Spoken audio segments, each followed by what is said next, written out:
Data की importance क्या है? डाटा हर ऑर्गेनाइजेशन के लिए उतना ही इंपॉर्टेंट है जितना इंपॉर्टेंट उसके लिए एसेट्स होते हैं।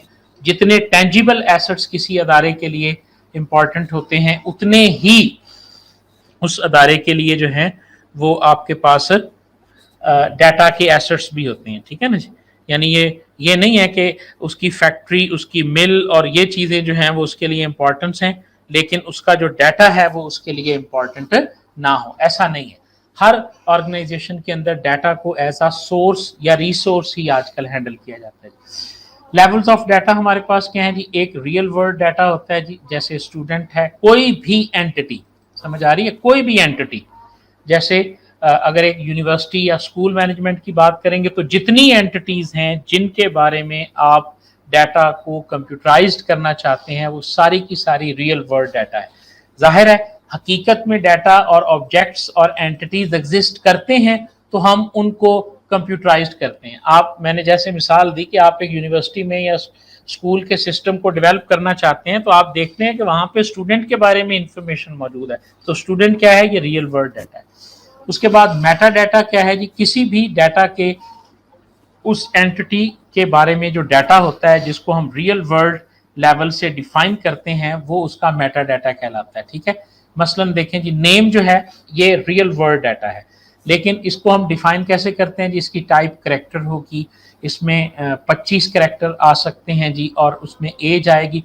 यानी मैं आपके सामने मिसाल के तौर पे एक अक्सर मिसाल देता होता हूँ कि मैं ना यहाँ पर, यही वाला है ना जी, ये देखिएगा, मैं यहाँ पर लिखता हूँ मेटा डाटा। ठीक है जी? और उसके बाद मैं मेटा डाटा है, data about data, simple way में हमारे पास यही है कि डाटा के बारे में जो डाटा होता है वो हमारे पास मेटा डाटा कहलाता है। लेकिन ये समझ में नहीं आता कि मेटा डाटा है क्या। तो अब आप देखें, ये आपके पास एक टेबल है, समझ आ रही है? अब आप इस टेबल को जरा समझें तो इसमें कुल कॉलम कितने हैं जी? 4 हैं जी। कॉलम्स के नाम क्या हैं जी? मंथ, फोरकास्ट, सेल्स और वेरिएशन। ठीक है? तो ये सारी चीजें हम क्या डिस्कस कर रहे हैं? This is called Meta data. ठीक है?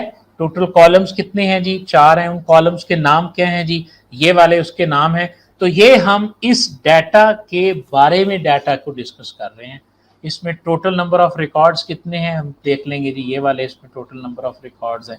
तो इस तरह जब आप डिस्कस करते हैं तो ये बनता है आपके पास डाटा अबाउट डाटा जी। एंड आई होप कि आपको ये क्लियर हो गया होगा। ठीक है जी? एग्जिस्टेंस ऑफ डाटा किस तरह से होता है जी? पूरी दुनिया में, हकीकी दुनिया में एंटिटीज मौजूद हैं जी, जैसे कि स्टूडेंट है, टीचर है और प्रोडक्ट है, कस्टमर है, ये सारी एंटिटीज हैं। उन एंटिटीज को जब हम डिफाइन करते हैं किसी भी डेटाबेस मैनेजमेंट सिस्टम में, तो उससे रिलेटेड जो चीज़ें हम स्टोर कर रहे होते हैं वो उसका एक्चुअली डाटा बन जाता है। जैसे देखें, नेम, एज, क्लास, ये आपके पास उसकी करैक्टरिस्टिक्स हैं, और अली ये असल में डाटा है, याद रखिएगा ये डाटा है। ठीक है? हाँ जी, इसको आपने डाटा नहीं कहना, ये आपके पास फील्ड्स हैं, फील्ड के नाम हैं, या मेटा डाटा आप इसको कह सकते हैं। डाटा ये है, ये बात बहुत ध्यान से आपने ज़हन में बिठा लेना।